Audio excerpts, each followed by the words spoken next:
आज माझ्या ब्लॉगमध्ये सगळ्यांचं स्वागत आहे आणि महाशिवरात्रीच्या हार्दिक शुभेच्छा. तर आज मी माझ्या आहोंला घेऊन महादेवाच्या मंदिरात आले आहोत.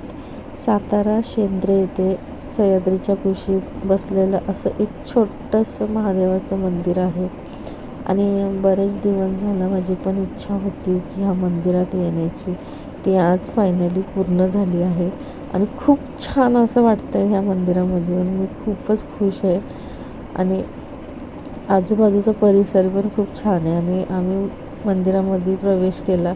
खूप गर्दी होती आज महाशिवरात्रीमुळे भक्तांची. खूप छान वाटतं आहे आणि मंदिरामध्ये आल्यानंतर जे प्रसन्न वाटतं ते कुठेही वाटत नाही.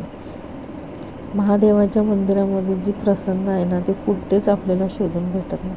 आणि मस्तपैकी आम्हाला दर्शन पण भेटलं महादेवांचं आणि खूप छान वाटत होतं इथे दर्शन घेताना. मस्त आमच्या आहोंला महादेवांचा प्रसाद भेटला. मस्त ग्रहण करत बसले आहेत आणि इथे आजूबाजूचा परिसर पण खूप छान आहे आणि इथे बसून सूर्य मावळताना बघण्याची जी मजा आहे ती खूपच छान आहे. परिसर पण इतका सुंदर आहे, खूप भारी वाटतं आणि माझी इच्छा पण पूर्ण झाली. बरेच वर्षाची होती इकडे येण्याची. आणि आमचे आहो बघा कसे फराळ खात बसलेत आज, ते पण महादेव भक्त आहेत. आणि आजचा माझा मिनी ब्लॉग तुम्हाला कसा वाटला मला कमेंट आणि लाईक करा आणि सगळ्यांना महाशिवरात्रीच्या हार्दिक शुभेच्छा.